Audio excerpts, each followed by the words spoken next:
What is your struggle?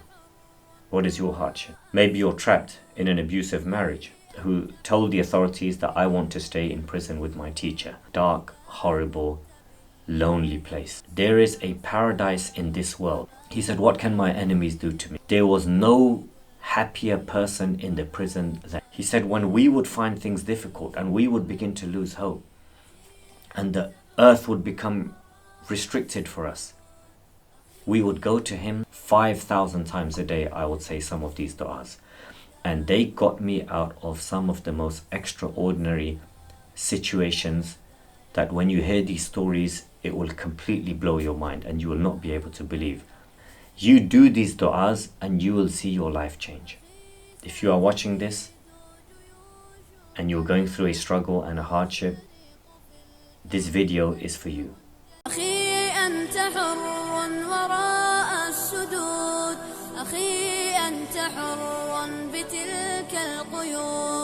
إذا كنت بالله مستعصما فماذا يضيرك كيد العبيد.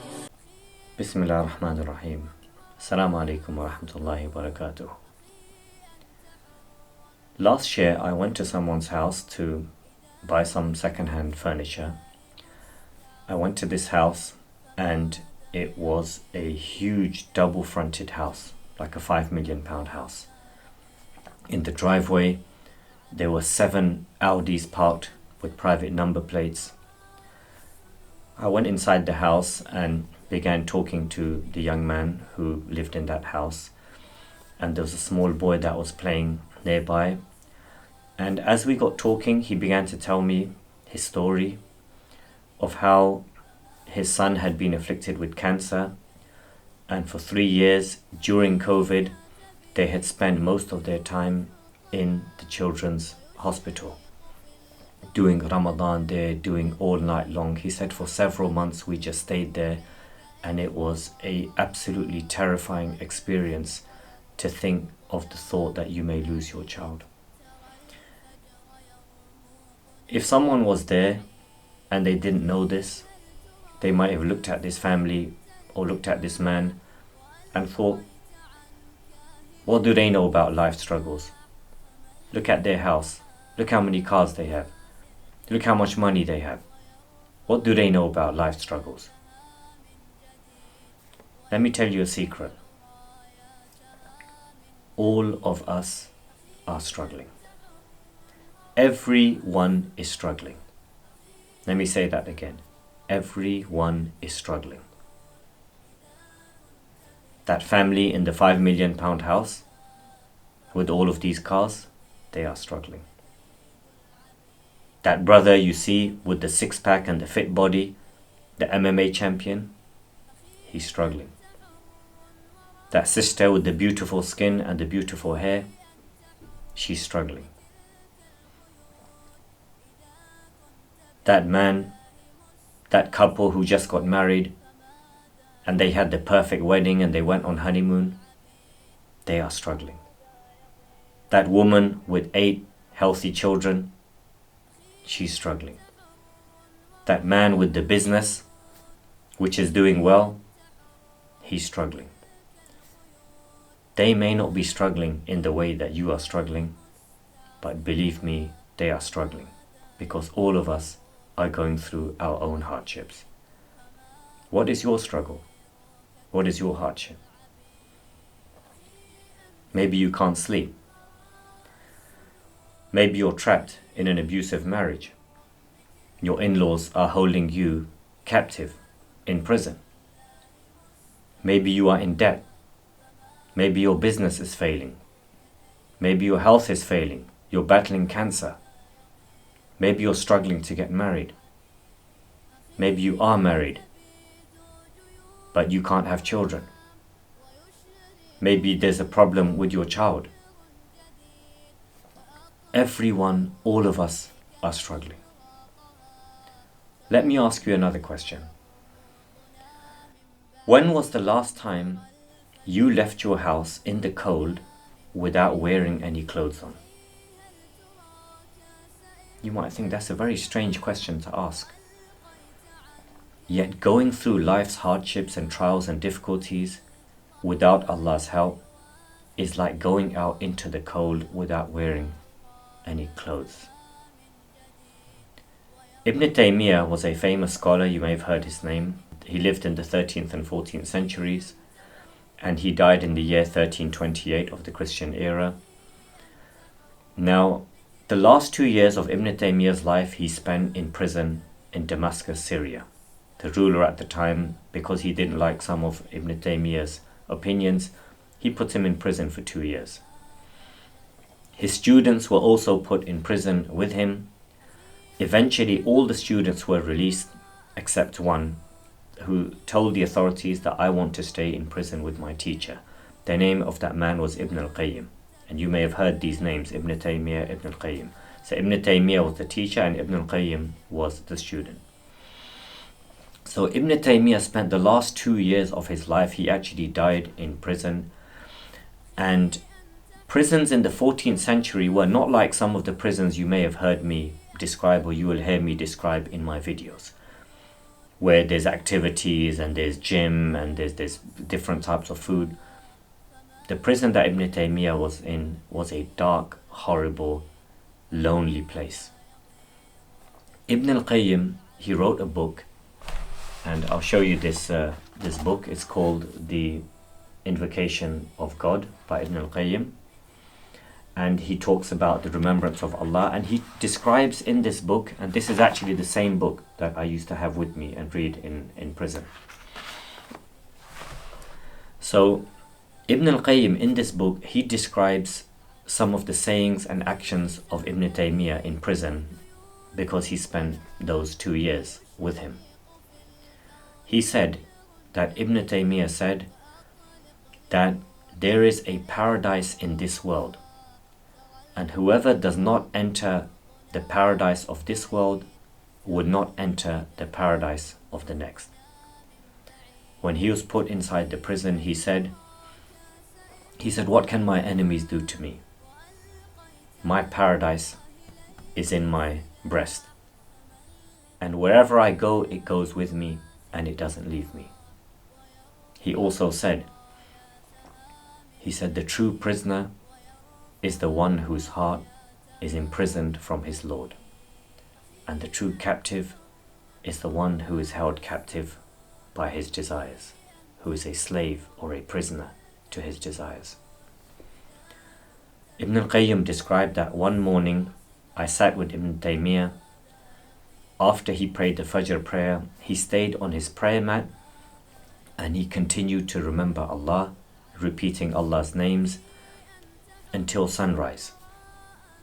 And after that he turned to me and looked and he said, that was my breakfast. If I don't have my breakfast, then I don't have strength to get through the day and to do the things that I need to do. And what was his day like? Ibn al-Qayyim, he described that there was, despite the hardship and the imprisonment and the intimidation and the oppression that he was subjected to and the humiliation, there was no happier person in the prison than him. He always had the most radiant face, a cheerful disposition, smiling all the time, always in good spirits, always full of hope. He said when we would find things difficult and we would begin to lose hope and the earth would become restricted for us, we would go to him and within a few moments he would be successful in filling us up with hope again. So Ibn al-Qayyim, he described in this book that I showed you, and I'll show it to you again, it's called The Invocation of God, and it's by the Islamic Text Society. And if this is a subject that interests you, I highly recommend that you get this book. And in this book, Ibn al-Qayyim describes 100 benefits of the remembrance of Allah, 100 benefits of dhikr. During the 11 years that I spent in prison, there were 8 du'as, all from the Quran and Sunnah, that I used to repeat a minimum of 100 times a day. I would do them. I had a little, like a rosary bead. You can call it a misbaha or tasbih or whatever they call it, and I used to say it on this every day where I had access to it. And sometimes I would say them depending on the circumstances I was in and the situation. I would say them sometimes 200 times, sometimes 500, sometimes 5,000 times a day. I would say some of these du'as, and they got me out of some of the most extraordinary situations that when you hear these stories, it will completely blow your mind and you will not be able to believe how these du'as helped me in that time. Inshallah, in this 8-part series, I'm going to be sharing these du'as with you. What is the du'a?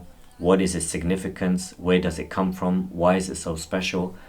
And in some of the cases, I'll be sharing some stories that happened with me in prison where those particular du'as, they help me.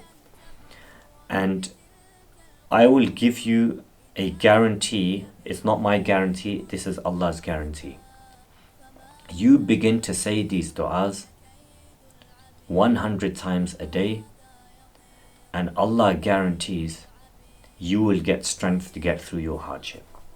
Whatever your struggle, whatever your hardship you're going through, this is Allah is giving you a guarantee.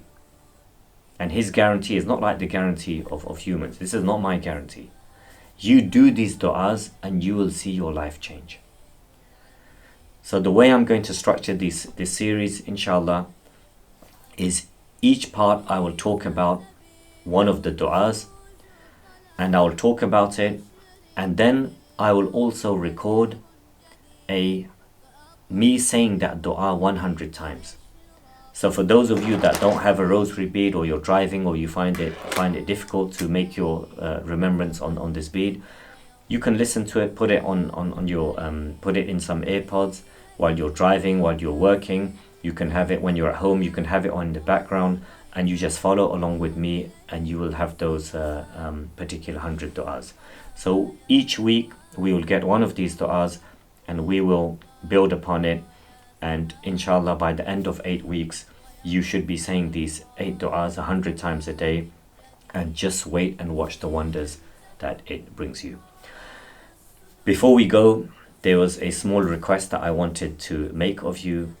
The first thing I wanted to ask you is, I want you please to make du'a for everyone who is watching this video and is going through a struggle. Make du'a for them, that may Allah subhanahu wa ta'ala relieve them of their hardship and make a way out for them. Secondly, I myself am making du'a for you. If you are watching this and you're going through a struggle and a hardship, this video is for you.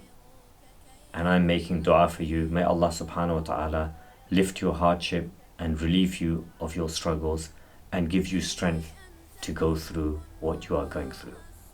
The second request that I have to make of you is to please make du'a for the people that have allowed me to use their facilities where I'm sitting right now. And the third request I have of you is, if you have not already done so, please subscribe to my YouTube channel, like it. When you press the like button, then something happens with the YouTube algorithm and it makes more people see it and benefit from it. So maybe you will press the like button, and as a result of that, it will be shared and it will bring benefit to someone.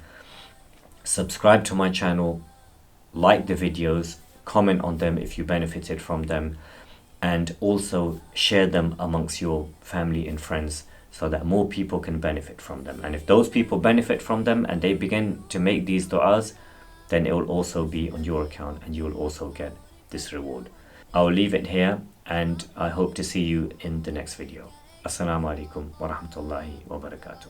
أخي أنت حر وراء السدود، أخي أنت حر بتلك القيود. إذا كنت بالله مستعصما فماذا يضيرك كيد العبيد، فماذا يضيرك كيد العبيد. أخي أنت حر وراء